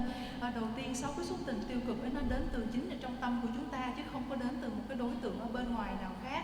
Giả sử khi mà đầu tiên chúng ta có một cái người bạn mà chúng ta thấy rất là dễ thương, chúng ta thấy rất là yêu quý, chúng ta thương người bạn đó hết mình, thế nhưng mà một lúc sau thì chúng ta nhìn thấy người bạn đó làm cái gì mà ta không vừa ý, thì lập tức chúng ta trở nên giận dữ với người đó. Dần dần thì cái tình yêu thương của chúng ta nó chuyển hóa thành cái sự giận giận dữ, rồi sau đó thì chúng ta xa lánh người bạn đó, rồi sau cùng thì chúng ta khi mà nhìn lại xung quanh chúng ta sẽ chẳng còn người bạn nào, ta sẽ trở nên rất là cô đơn. Như vậy suy xét cho cùng thì ai chính là người tạo ra những cái nỗi khổ đó đây, ngoài chính chúng ta. Chính chúng ta chính là người phát khởi nên cái tâm sân hận, cái tâm yêu thương đó. Điều đó chính là cái sự sai lầm mà đã đẩy cho chúng ta đi hết cái lỗi lầm này, tạo hết cái nghiệp này đến cái nghiệp khác. Những cái người mà trong tâm của họ tràn đầy những cái xúc tình tiêu cực như là sân hận, như là đố kỵ, giận dữ, kiêu mạn, thì lúc họ sẽ trở thành như là đầy gai, xung quanh họ sẽ trở thành đầy gai và sẽ chẳng có ai muốn đến gần, chẳng có ai muốn thân cận họ nữa. Như vậy chúng ta gọi đó chính là những che chướng. Để thực hành xóa tan đi những cái che chướng bất tịnh đó thì chúng ta có thực hành thất chi nguyện hay là thực hành lời nguyện 7 nhánh. Những cái mỗi nhánh ở trong cái lời nguyện đó chính là một cái phương thức đối trị lại với những cái xúc tình tiêu cực của chúng ta. Đầu tiên thì ai trong chúng ta cũng có một phần nào của cái sự keo kiệt, mà chúng ta cũng không có muốn bỏ ra những cái gì mà mình đang có. Vì vậy chúng ta phải thực hành cúng dường. Thực hành cúng dường chính là cái liều thuốc đối trị lại với cái tâm bám chấp của sự keo kiệt. Sau đó bởi vì chúng ta vẫn còn có cái sự kiêu mạn, chúng ta vẫn còn nghĩ rằng ta là nhất, cho nên chúng ta phải thực hành lễ lạy. Tiếp theo, bởi vì chúng ta sẽ rất là dễ dàng nổi lên sân hận khi mà có điều gì không phù hợp với ý của mình, cho nên chúng ta thật sự cần phải nhận ra khi cái cơn sân hận đó phát khởi.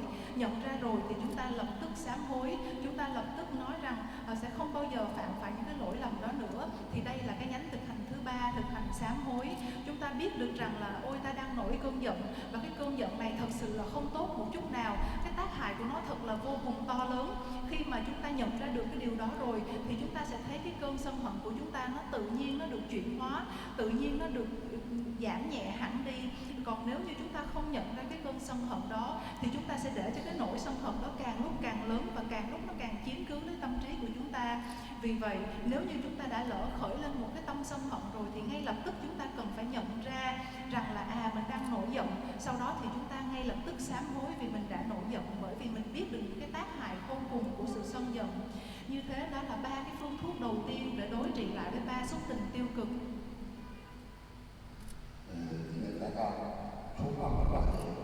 Then making offerings is the antidote to attachment and greed.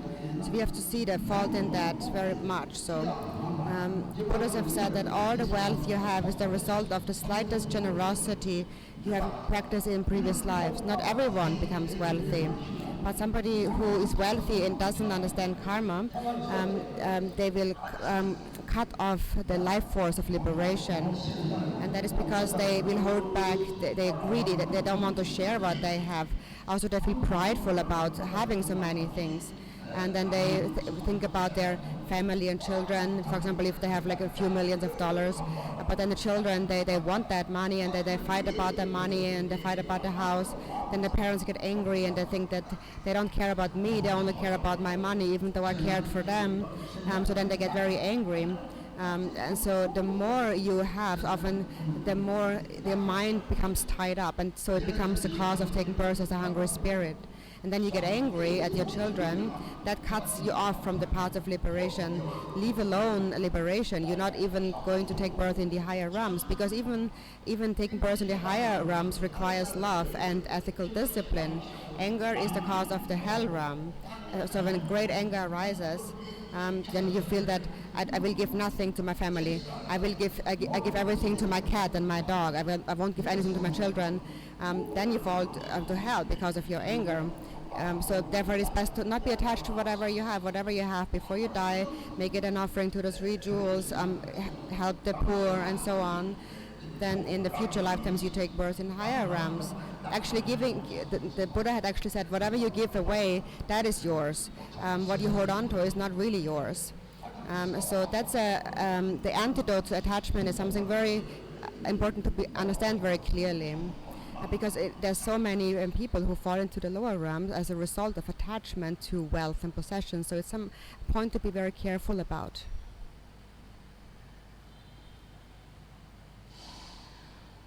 Khi mà chúng ta thực hành hạnh bố thí, hãy hiểu rằng chúng ta đang thực hành để có thể đối trị lại với cái sự tham luyến bám chấp ở trong tâm của chúng ta. chúng ta thực sự phải hiểu được cái tác hại của cái sự tham luyến, cái tác hại của sự tham lam. Chư Phật đã dạy rằng tất cả tiền tài của cải và tất cả những cái sự sung túc mà chúng ta đạt được ở trong đời này chính là nhờ có cái nhân của sự bố thí ở những đời kiếp trước. Nếu như chúng ta không có cái nhân đó thì dù cho chúng ta có làm gì đi chăng nữa ở đời này, có cố gắng đến bao nhiêu đi chăng nữa thì chúng ta cũng sẽ chẳng thể nào mà đạt được cái sự sung túc như mong nguyện.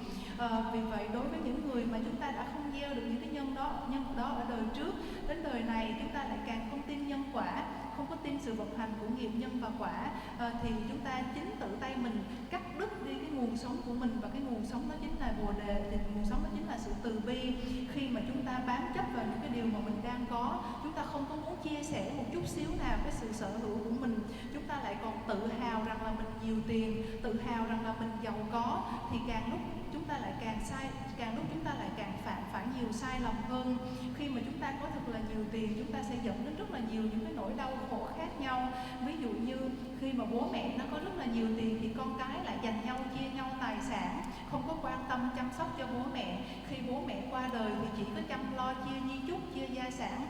Chính những cái điều này làm cho những người bố, người mẹ đó mặc dù rất là giàu có nhưng mà lại phiền não, lại luôn luôn tức giận. Vì vậy càng có nhiều tiền hay là càng sở hữu nhiều đến như bao nhiêu đi nữa thì cái tâm của chúng ta càng bị bó buộc, càng bị chật hẹp. Và cái tâm bó buộc chật hẹp nó sinh ra sự tham lam, và chính cái nhân tham lam nó đẩy chúng ta tái sinh thành những cõi ngạ quỷ, đồng thời nó cắt đứt đi cái con đường đạt thành giác ngộ của chúng ta. Và thậm chí là khoan nói đến con đường đạt thành giác ngộ, nó còn cắt đứt đi cả những cái nhân được tái sinh ở cõi cao của chúng ta, bởi vì cái nhân để tái sinh của cõi cao chính là tình yêu thương và sự trì giữ giới. Còn khi mà chúng ta nổi lên cái cơn sân hận thì hãy hiểu được rằng cái cơn sân hận chính là những cái sự giận dữ, chính là cái nguyên nhân dẫn đến cái sự tái sinh ở cõi địa ngục. Có những cái người mà vì mặc dù rất là giàu nhưng mà quá tức giận với con cái của mình, cho nên nói rằng là khi mà tôi chết đi sẽ chẳng để lại gì cho con cái cả, cho hết cho chó mèo. Nghĩ như vậy thì thật sự là rất là sai lầm, bởi vì có một khi mà trong tâm của các bạn có một cái sự sân hận như vậy khởi lên thì đó chính là cái nhân đẩy các bạn về cõi địa ngục. Vì vậy điều tốt nhất là chúng ta hãy không có bám chấp vào bất kỳ một điều gì cả. Khi mà chúng ta qua đời, hãy nghĩ tưởng đến Tam Bảo, hãy cúng dường toàn bộ cho Tam Bảo, hãy cúng dường cái phần tiền đó để có thể giúp đỡ cho những người khác. Như thế thì chúng ta mới gọi là có tri kiến thanh tịnh. Chính những cái tiền yêu thương đó mới là cái nhân cho chúng ta đạt được những cái cõi tái sinh ở cõi giới cao hơn, những đời vị lai. Vì vậy Đức Phật đồng thời Đức Phật cũng nói rằng những gì mà chúng ta cho đi mới thật sự là của ta, những gì mà ta bo giữ lại thật sự không phải là của ta. Các bạn thật sự cần phải hiểu những cái tác hại của việc tham lam, tác hại của sự bám chấp, bám luyến, bởi vì đó chính là cái nhân dẫn tới ba cõi thấp. Cái điều này là hết sức nguy hiểm. Vì vậy các bạn phải từ bỏ cái tâm bám chấp, phải từ bỏ cái sự bám luyến ở trong tâm của chúng ta. Cái điều này các bạn thật sự cần phải quán xét sâu sắc.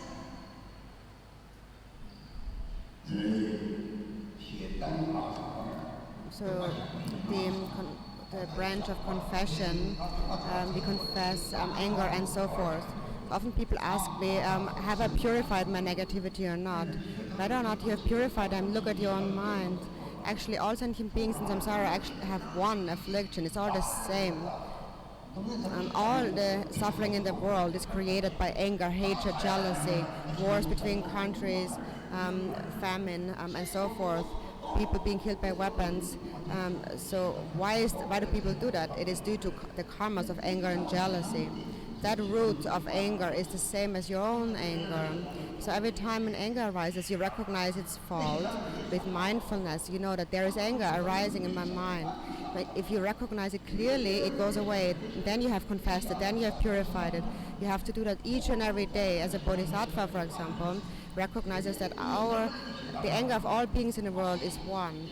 I will eliminate all of their anger by eliminating their own self-grasping and hatred. The true enemy is hatred. Whatever outer suffering of illness and so on you have, it's all the karma of anger and jealousy. So the Buddha has said you have to recognize the causes. The cause are the afflictions. They're still present in the mind. My suffering now purifies my negative karma. I'm paying back my karmic debt. Now I have to purify that eventually. In the future, what should I do?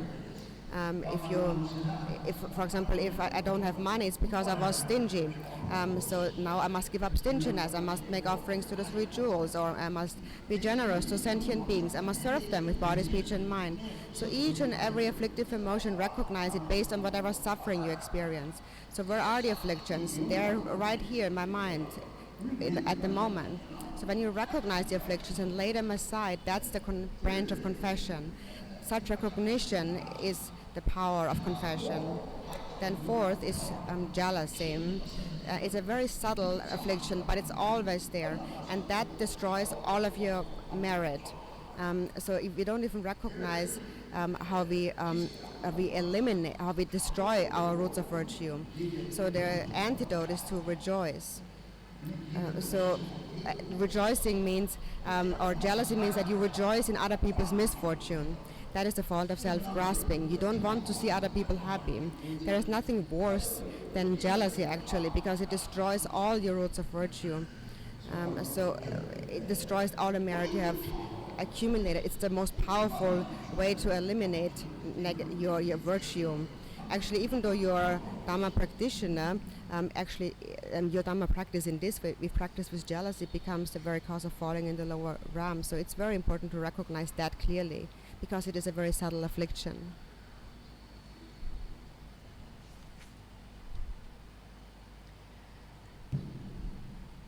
Nhánh thứ ba trong thực hành thất chi nguyện, lời nguyện 7 nhánh chính là sám hối. Ở đây chúng ta sám hối với cái xúc tình sân hận. Có nhiều người hỏi thầy rằng, thầy ơi, liệu con đã được tịnh hóa nghiệp chướng chưa? Con có còn nghiệp xấu ác hay không? Thật sự để trả lời cho cái điều này không có ai khác ngoài chính bản thân bạn. Các bạn thực sự cần phải nhìn vào tâm của chúng ta xem liệu nó có còn những cái tư tưởng, liệu còn những cái xúc tình tiêu cực hay không. Tất cả mọi chúng sinh trên đời này ai cũng đều có những cái nỗi thống khổ, và tất cả những cái nỗi khổ đau đó đều đến từ cái nhân duy nhất là những cái xúc tình tiêu cực, và cái xúc tình tiêu cực ở đây chính là cái sự sân hận nặng nề. Trên cái thế giới này chúng ta có thể thấy mỗi ngày những cái tin tức về cuộc chiến tranh vẫn đang diễn ra không ngừng, những cái nạn đói vẫn diễn ra ở khắp mọi nơi trên thế giới, những cái con người mà phải chịu cái cảnh tàn sát, phải chịu cái cảnh thảm sát. Vì sao những cái cảnh tượng đó vẫn diễn ra hàng ngày như vậy? Đó là bởi vì ở trong họ có những cái nghiệp chướng của sự sân hận và giận dữ. Đó, cái sự nghiệp chướng và sân hận giận dữ nó không đến từ bất kỳ một cái nhân bên ngoài nào khác, mà nó đến từ chính trong cái tâm của bạn. Vì vậy các bạn thực sự cần phải có sự chánh niệm để nhận ra rằng ta đang giận dữ, chánh niệm để nhận ra rằng cái sự giận dữ này nó đem lại những cái tác hại khôn lường. Khi mà trong tâm của các bạn có cái sự chánh niệm để nhận ra những cái xúc tình tiêu cực khi nó khởi lên, thì một cách tự nhiên chúng ta sẽ có thể hóa giải được cái cảm xúc đó. Khi đó chúng ta có thể nhẹ nhàng để những cái cảm xúc đó qua một bên, và chúng ta quỳ lạy và sám hối trước chư Phật, chư Bồ Tát. Chúng ta thật sự cần phải làm điều, chúng ta cần phải sám hối mỗi ngày, bởi vì trong mỗi một thời, mỗi một ngày, mỗi một khắc có nhiều những cái giây phút mà cái cơn sân hận nó xuất hiện trong chúng ta. Đồng thời chúng ta cũng hiểu được rằng cái cơn sân hận của ta cùng với cơn sân hận của tất cả những chúng sinh khác nó đều cũng chỉ là một. Vì vậy hãy cố gắng để giảm thiểu cơn sân hận của chúng ta, để những chúng sinh khác cũng có thể giảm thiểu cái cơn sân hận của họ. Cái cơn sân hận nó đến từ đâu? Nó đến từ chính cái tâm chấp ngã, cái sự bám chấp vào cái tôi của chính chúng ta. Vì vậy đó mới chính là kẻ thù đích thực của chúng ta, chứ không phải một cái tác nhân bên ngoài nào khác. Bất cứ những cái điều đau khổ mà bạn đang phải chịu ở trong cái cuộc đời này, nó đến từ một cái sự sân hận duy nhất, từ các bạn mà thôi. Chính các bạn mới là người gây ra những cái những lỗi lầm đó, khiến cho giờ đây các bạn phải chịu những cái nỗi đau khổ của cuộc đời này, chứ không có phải là một cái tác nhân bên ngoài nào cả. Vì vậy Đức Phật đã dạy rằng hãy nhận ra 6 những xúc tình tiêu cực, đồng thời hãy nhận biết được sự tai hại của những cái xúc tình tiêu cực ấy. Vì vậy khi mà chúng ta gặp phải những cái khó khăn trong cuộc đời này, thì hãy hiểu được rằng đây là chúng ta đang trả lại những cái nghiệp chướng mà chúng ta đã gieo trong những kiếp trước. Rồi dần dần những cái nghiệp chướng của chúng ta sẽ được tịnh hóa. Khi đó mặc dù chúng ta vẫn phải đang chịu những cái cảnh mà người ngoài nhìn vào thấy là khổ đau, nhưng thực tế thì chúng ta không phải chịu bất kỳ một đau khổ nào ở trong tâm cả. Khi mà chúng ta hiểu được điều đó thì chúng ta sẽ biết cách làm những cái điều đúng đắn. Như thế nào là biết làm điều đúng đắn? Ví dụ đời này chúng ta không có được cái nhân của sự giàu sang sung túc, thì chúng ta phải hiểu được rằng đó là do những cái đời kiếp trước tôi đã quá keo kiệt. Vì vậy đời này tôi không thể keo kiệt nữa, tôi phải thực hành hạnh bố thí cúng dường, tôi phải từ bỏ những cái gì mà tôi bám chấp. Chúng ta cúng dường lên Tam Bảo, Phật Pháp Tăng, chúng ta bố thí thí cho tất cả mọi chúng sinh. Chúng ta phụng sự chúng sinh bằng tất cả thân, khẩu và ý của mình. Khi mà chúng ta làm được điều đó thì chúng ta nhận ra được rằng tất cả mọi chúng sinh ai cũng đều đau khổ, và cái sự đau khổ ấy nó đến từ không đâu khác ngoài chính trong tâm của chúng ta. Khi đó chúng ta có thể bỏ ra một bên những cái xúc tình tiêu cực của mình, nhận ra nó đang phát khởi lên ở trong tâm. Khi mà đã nhận ra rồi thì chúng ta có thể sẵn sàng để sám hối. Đó là cái năng lực mạnh mẽ của việc sám hối, và cái sự mạnh mẽ của sự sám hối này nó đặt ở trên cái nền tảng là chúng ta có nhận ra được chúng ta đang phát khởi cái xúc tình tiêu cực hay không. Cái xúc tình tiêu cực thứ tư đồng thời là cái nhánh thứ tư trong bài nguyện 7 nhánh, chính là liều thuốc đối trị đối với cái sự đố kỵ. Cái sự đố kỵ là một cái xúc tình tiêu cực hết sức là vi tế và chúng ta thường rất là khó nhận ra. Đó cũng là lý do tại sao nó rất là nguy hiểm, bởi vì cái sự đố kỵ một khi đã khởi sinh, nó sẽ phá tan đi mọi công đức chúng ta đã tích lập từ bao nhiêu đời, bao nhiêu kiếp. Làm như thế nào xúc tình tiêu cực của sự đố kỵ lại có thể phá tan đi? Như thế nào là đố kỵ? Đố kỵ là khi mà chúng ta vui vẻ khi thấy người khác chịu đau khổ, chúng ta vui vẻ khi thấy người khác phạm phải lỗi lầm. Đó là bởi vì chúng ta quá bám chấp vào cái tôi và nghĩ rằng mình là nhất. Vì thế khi mà người ta phạm phải lỗi lầm thì chúng ta vui vẻ. Đó chính là cái nguồn cơn của sự đố kỵ. Khi mà chúng ta nhìn thấy những người khác đang chịu cảnh đau khổ thì thật sự lúc đó chúng ta phải phát khởi được cái lòng từ bi, và đồng thời khi mà chúng ta nhìn thấy người khác làm được một cái điều gì đó tốt lành thì chúng ta phải hoan hỷ. Thì ở đây thực hành hoan hỷ, hạnh hoan hỷ khi thấy những cái điều thiện lành của người khác chính là cái liều thuốc để đối trị lại với cái tâm tham lý, với cái tâm đố kỵ. Cái cảm xúc xúc tình tiêu cực đố kỵ thật sự nó rất là nguy hiểm. Các bạn đạo hữu, chúng ta khó có thể nhận ra cái xúc tình tiêu cực ấy, bởi vì cái xúc tình nó thật sự nó rất là vi tế, nó rất là khó để chúng ta có thể trực nhận và phát hiện ra. Vì vậy chúng ta thực sự cần phải có cái sự quán chiết sâu sắc về chính bản tâm của mình, xem trong tâm của ta có nổi lên cái xúc tình đó hay không. Bởi vì cái sự đố kỵ chính là cái sự nguyên nhân nguy hiểm nhất để cho chúng ta tái sinh vào ba cõi thấp.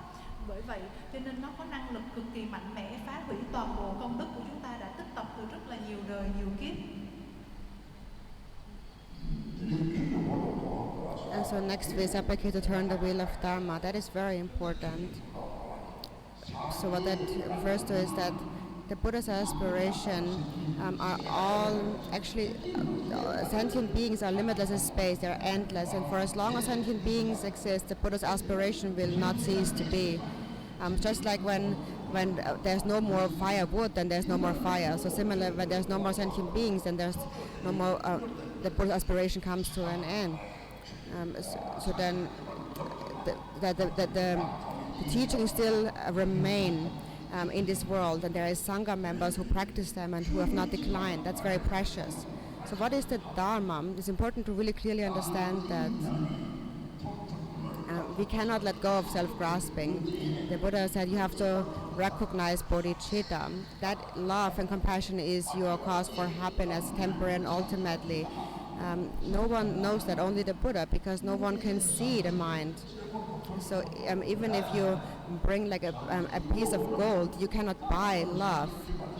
If you want love, you need to practice the Dharma. You take refuge, a refuge vow. There's where you learn you need love. Then you will be protected. If you protect love, then you will be protected. This is something only the Buddha had realized. Everybody else considers themselves as most important. But the Buddha said that all suffering comes from wishing for one's own happiness. Shantideva said in the Bodhicharyavatara that beings don't want to suffer, they want to be happy, but they are running away from their own happiness as though it would be their worst enemy. So that what we call the Dharma is nothing else but a method to identify and to protect love, to increase love. Enlightenment means you realize there is no duality. Within the mind there is no duality, there's only two forms, but the mind is like space. So Sangya means Buddha, and Sang means to clear away dualistic grasping. And you have not realized that, that's what the Buddha had said. There's countless beings. Some animals are as large as mountains, some are as small as dust particles. The Buddha says you have created that yourself. We're constantly thinking of me, me, me, me. This is where it all comes from. So turning the wheel of Dharma is extremely precious. It's our only way out from suffering. And as a result, we attain enlightenment. That's our only method to achieve the state of liberation. So that's the supplication to turn the wheel of dharma. Next, we supplicate for the Buddhas to not pass into nirvana. Actually, Buddhas cannot pass into nirvana. Even on a relative level, the Buddha's compassion will never cease to appear. And ultimately, all Buddhas really are Vajradhara, which means they're beyond birth and death. They can never not be. But we still supplicate we supplicate to not pass into nirvana, so that we recognize that they're actually always there. In the end, then, seventh, we dedicate our roots of virtue, which is the antidote to self-grasping. Some people think that I have this great virtue and I want to take birth in Dewachen. So you practice virtue, but you also are selfish. So it is like having medicine and poison together. So what you need to be free of is that self. So think that I let go of myself. I want all sentient beings be born in Dewachen.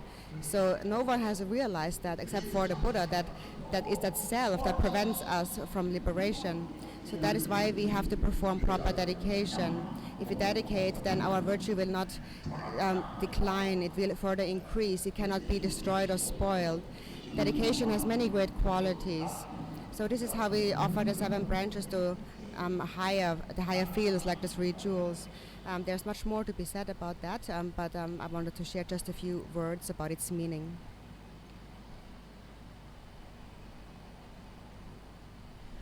Nhánh thứ 5 của thực hành thất chi nguyện chính là chúng ta khẩn cầu chư Phật chuyển pháp luân.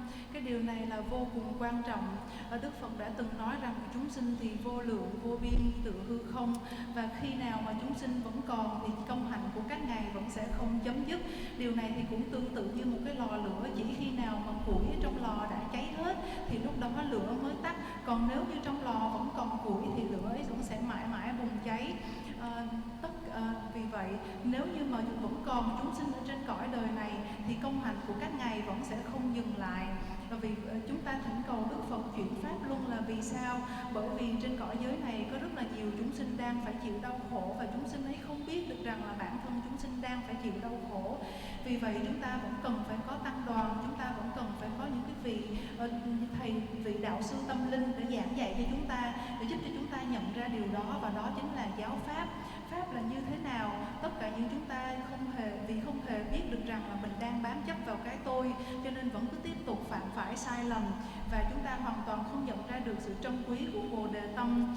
Khi đó tất cả những cái vị thầy, vị đạo sư tâm linh, những thành viên trong tăng đoàn bèn dạy cho chúng ta rằng chỉ khi nào mà chúng ta phát khởi được tình yêu thương và lòng bi mẫn thì lúc đó chúng ta mới tạo được cái nhân dẫn đến hạnh phúc của tạm thời và rốt ráo. Đức Phật là đấng toàn tri, không ai có thể chứng ngộ được điều này trừ Ngài, không ai có thể nhìn thấy và cũng không ai có thể mua được tình yêu. Giả sử khi mà chúng ta cầm một cái cục vàng đến thì chúng ta cũng chẳng thể nào nói rằng là xin hãy bán cho tôi tình yêu được. Vì vậy cái việc mà chúng ta thực hành giáo pháp chính là nhằm một mục đích phát khởi được tình yêu thương. Khi mà chúng ta thực hành hạnh quy y thì chúng ta phải biết được rằng chúng ta quy y nguồn gốc của Phật pháp tăng chính là gì. Cái điều mà chúng ta được bảo hộ ở đây là gì? Chúng ta được bảo hộ bởi chính cái tình yêu thương của chúng ta. Khi mà chúng ta có được cái tình yêu thương thì lúc đó chúng ta nhận được cái sự bảo hộ, sự che chở của chư Phật. Đó chính là những cái điều mà Đức Phật đã giác ngộ ra được khi mà Ngài thành đạo. Cái điều đó là vô cùng quan trọng với chúng ta.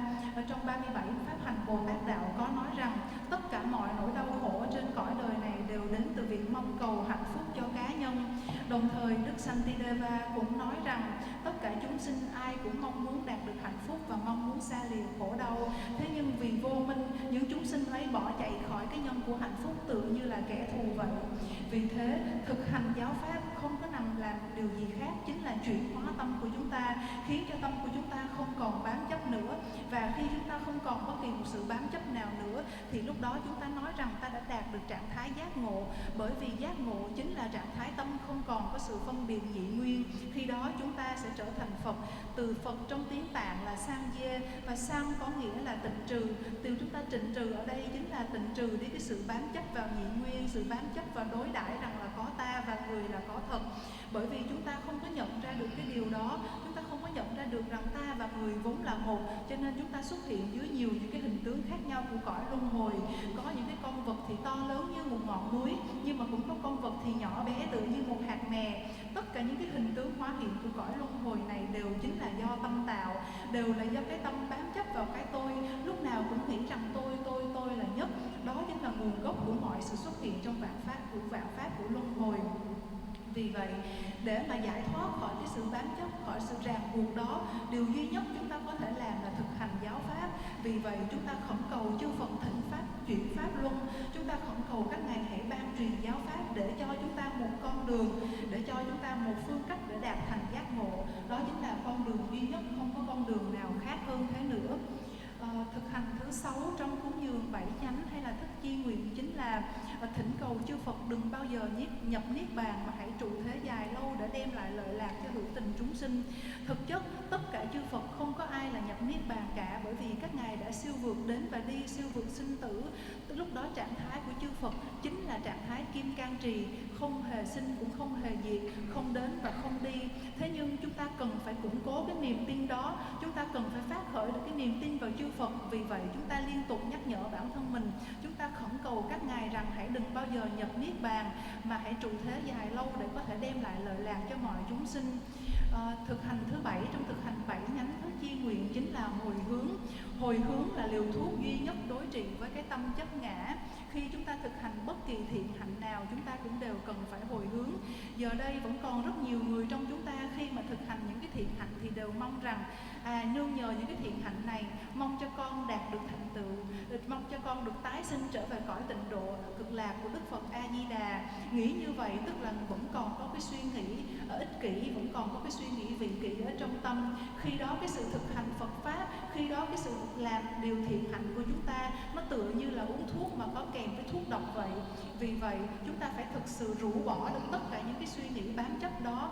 Hãy nghĩ được rằng giờ đây con xin cho đi tất cả, con không giữ lại bất cứ thứ gì. Giờ đây con làm những cái thiện hạnh với một cái tâm mong cầu đạt được giải thoát cho con và cho mọi chúng sinh. Vì chúng ta vẫn còn chưa có nhận ra được điều này, cho nên chúng ta vẫn còn phải ở lại trong luân hồi đau khổ. Đức Phật là người đã nhận ra điều ấy. Đức Phật đã nhận ra rằng chính cái tôi, chính cái sự tồn tại của cái ngã chính là điều mà ngăn cản cho chúng ta đạt được giác ngộ. Vì vậy khi mà chúng ta thực hành hạnh hồi hướng thì đó chính là cái nhân, hay đó chính là cái liều thuốc đối trị cho cái sự bám chấp vào cái tâm của chúng ta. Khi đó cái dòng thiện hạnh của chúng ta, khi mà chúng ta hồi hướng sẽ không có bị phá hủy, mà nó sẽ hòa cùng với cái sự hồi hướng, nó hòa cùng với cái thiện hạnh của tất cả các chư Phật khác. Vì vậy đây chính là những cái phẩm tánh tuyệt vời của việc thực hành giáo pháp. Và chúng ta cúng dường 7 nhánh này lên đối với Tam Bảo, lên đến Phật Pháp Tăng. Về điều này thì có rất là nhiều điều để nói, nhưng mà ở đây thì thầy chỉ có thể chia sẻ cho chúng ta một cái vài điểm cốt yếu của thực hành 7 nhánh.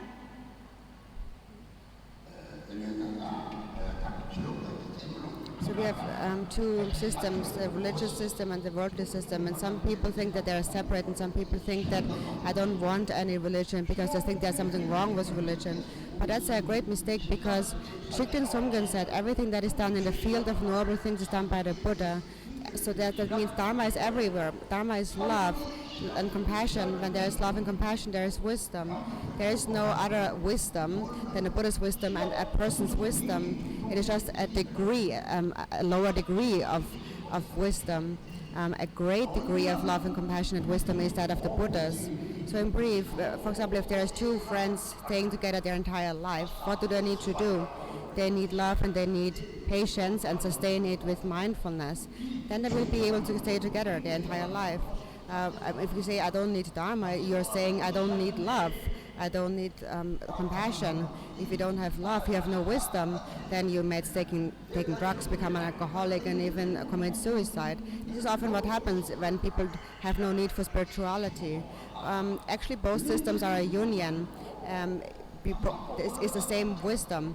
It is just if you want a lot of it, then you need to practice the Dharma to increase your love. But even on a temporary worldly essence, love and compassion is the cause of happiness.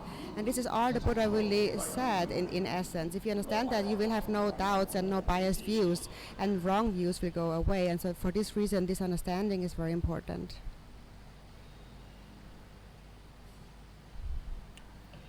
Thầy nói rằng trong cái cuộc đời của chúng ta thì có hai cái hệ thống tâm linh và hệ thống thế tục.